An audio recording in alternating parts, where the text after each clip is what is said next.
Olá, meus irmãos e amigos, estamos aqui mais uma vez refletindo na Palavra de Deus.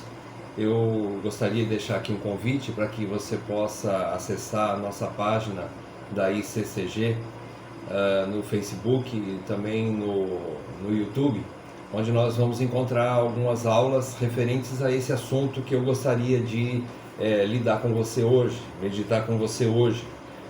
Nós tivemos já 2 aulas nas nossas EBDs, falando sobre o perigo da divisão na igreja, das contendas na igreja. Tivemos a primeira e segunda aula já, que estão lá à disposição no YouTube da ICCG. Eu gostaria de meditar como um reforço aqui. Eu estive ouvindo algumas pregações de John Piper e analisando também aqui, junto com o texto de Tiago, capítulo 4, mas o texto de referência, aqui o texto principal, está em Jeremias, capítulo 2, versículo 13. Eu gostaria de meditar com você sobre a origem do mal. O que é a origem do mal? De onde procedem? De onde procede o mal supremo, digamos assim? A origem, o gênese da maldade. Abra comigo então Jeremias 2,13. E o Senhor, falando a Jeremias, diz assim: porque 2 males cometeu o meu povo. A mim me deixaram o manancial de águas vivas. Vejam, aqui é o primeiro mal. Segundo, e cavaram cisternas rotas, que não retêm as águas, ou cisternas vazias, secas. Cisterna é um poço, né, onde as pessoas buscavam água para se dessedentar.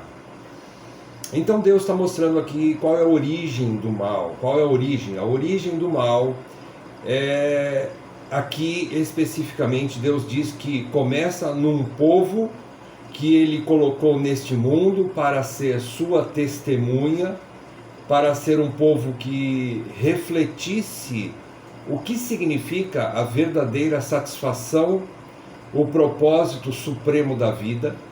Um povo que Ele elegeu, chama de meu povo, o povo de Deus, que Ele elegeu para que apresentasse para toda a humanidade o que é a verdadeira satisfação. Então Deus diz que o mal se inicia pela sua ausência. O mal começa, a origem do mal é a ausência de Deus. Onde não há Deus, não existe o bem. Onde não há a presença de Deus, não existe o bem. Ali é o início da maldade. A maldade, então, é a ausência de Deus. Em contrapartida, o homem, por ser um ser limitado e necessitado de tudo, ele vai buscar a satisfação ou a sua plenitude, ou a saciar as necessidades que ele tem, a sua alma tem. Ele vai buscar por seus próprios recursos, por sua própria riqueza, por sua própria força e por sua própria sabedoria. Essa é a consequência do deixar Deus. Deixar Deus é o primeiro ponto, a origem do mal. E a sequência é cavar cisternas rotas, buscar com suas próprias forças aonde não tem. Cisternas rotas aqui, Deus está mostrando que representa algo inútil, algo incapaz de satisfazer, já que esses tipos de poços, né, de cisternas, eles não poderiam se encher de água para satisfazer a sede daquele que cava esse poço, essa cisterna. Então ele está mostrando aqui a incapacidade do homem, e aqui, digamos, do crente, de se satisfazer por seus próprios recursos. Então essa é a origem do mal. Muitas vezes nós ficamos preocupados com o tipo de corrupção que se espalha na humanidade. Nós ficamos preocupados com homicídios que estão acontecendo de maneira tão horrorosa, por assim dizer. Coisas que há tempos atrás nós não víamos na nossa sociedade, hoje nós vemos. Nós vemos a banalidade da família, do casamento e o adultério sendo cometido de maneiras mais escabrosas possíveis. Nós vemos a morte de crianças, o aborto, como se fosse algo normal. E nós olhamos para enfermidades que antigamente a gente não tinha nada semelhante. Não há precedentes para esses tipos de males que hoje a gente vê no mundo. E a gente pensa que ali estão os males reais. Mas o mal supremo está acima disso e é a origem de tudo isso. O mal supremo é a ausência de Deus. A ausência de Deus. Nós nos horrorizamos com todas essas coisas que estão ao nosso redor e nos esquecemos de dizer: o mundo deixou Deus. Pior, o povo de Deus deixou Deus. Onde não há arrependimento. Esse é o mal mais terrível pelo foco, pelo prisma de Deus. E assim ele mostra para nós. Olha, Deus está dizendo: o mal é este aqui. É me deixar. O meu povo me abandonar. O meu povo se prostituir. O meu povo buscar em outras coisas satisfação e não em mim. Eis o mal, diz o Senhor. A origem do mal. Então vejam, e disso nós destacamos outras coisas que estão trazendo males para dentro dos apriscos do Senhor, dentro das igrejas, ainda que legítimas, bíblicas, verdadeiramente evangélicas, com cristãos de verdade. Mas ainda assim, contendas se levantam. E agora a minha segunda meditação é no texto de Tiago, capítulo 4, de 1 a 4, quando o presbítero Tiago diz assim: de onde procedem guerras e contendas que há entre vós? Entre vós quem? Entre o povo de Deus, entre os eleitos, entre a igreja, dentro da igreja, entre a sua membresia. De onde procedem guerras e contendas que há entre vós? De onde? Senão dos prazeres que militam na vossa carne. Dos desejos que nós temos, desejos egocêntricos, desejos pessoais, em detrimento da vontade de Deus e das necessidades do outro. Nós guerreamos, nós fazemos guerra para obter aquilo que eu quero, que o meu ego, o meu eu deseja. E ele diz: cobiçais, versículo 2, cobiçais e nada tendes, matais e invejais e nada podeis obter, viveis a lutar e a fazer guerras, nada tendes, porque não pedis, pedis e não recebeis, porque pedis mal. O que é pedir mal? É pedir para esbanjardes em vossos prazeres.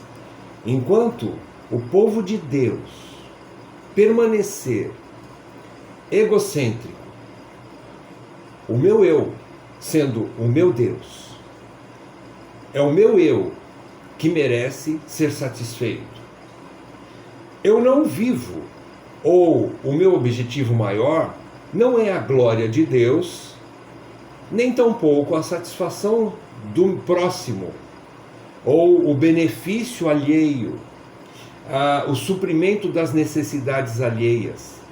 E enquanto isso for o centro da minha vida, o meu eu for o centro da minha vida, eu estarei fazendo guerras, cobiçando, matando, invejando, nada obtendo, porque eu estou cavando cisternas rotas. Eu estou buscando onde não tem aquilo que eu quero que me satisfaça. Eu não estou buscando da fonte eterna que é Deus. Eu estou buscando onde não há Deus. Eu não estou me satisfazendo nele. Enquanto isso for o meu alvo, a minha cobiça, o meu desejo supremo, eu sempre vou estar guerreando com alguém. Primeiramente com Deus. Em segunda instância, com o próximo. Por quê?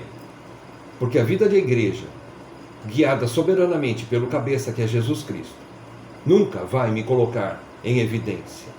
Nunca vai colocar um membro em detrimento dos outros e para que esse membro seja satisfeito sem que haja a glorificação do seu cabeça, que é Jesus Cristo.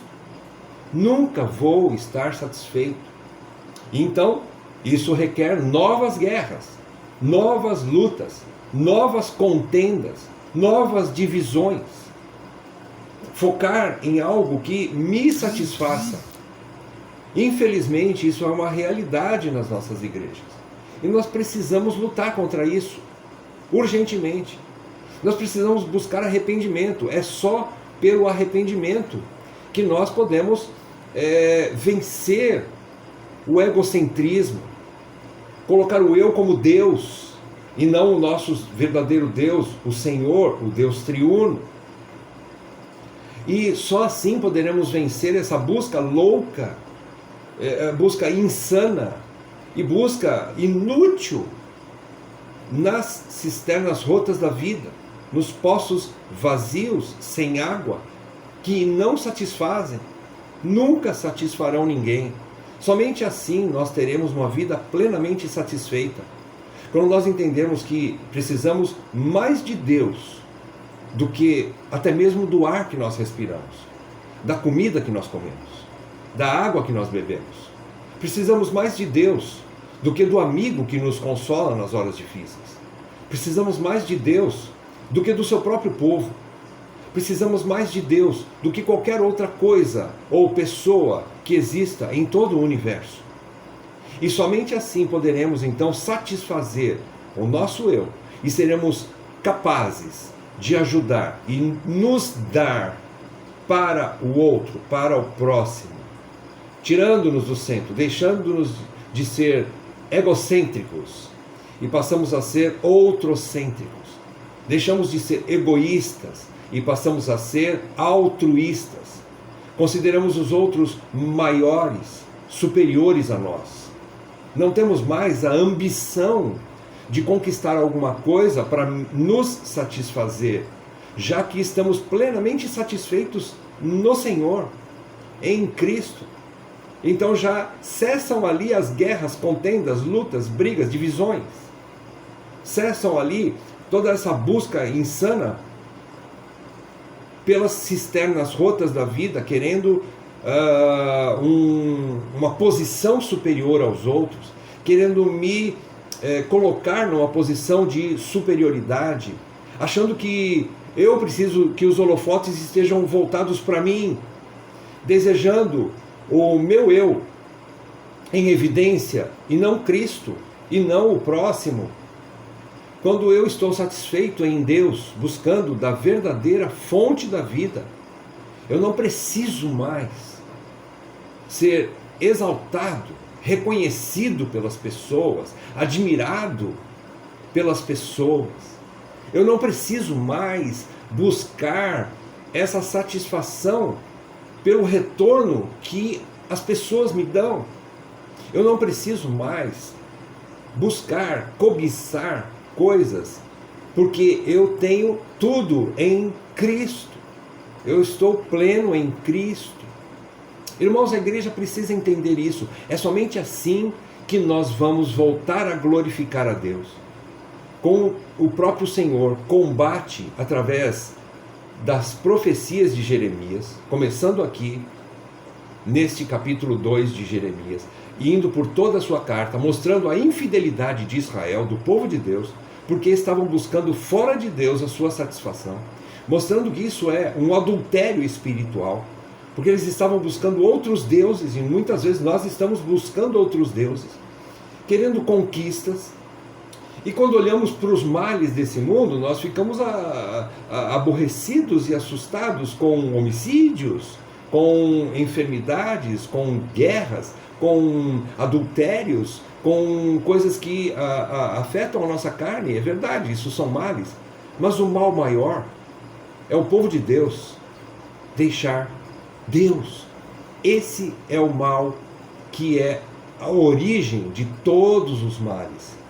deixar Deus e buscar cisternas rotas, vazias. Que Deus nos ajude a nós meditarmos profundamente nisso. Esse é um texto altamente espiritual. Esse é um texto que exige de nós profunda meditação.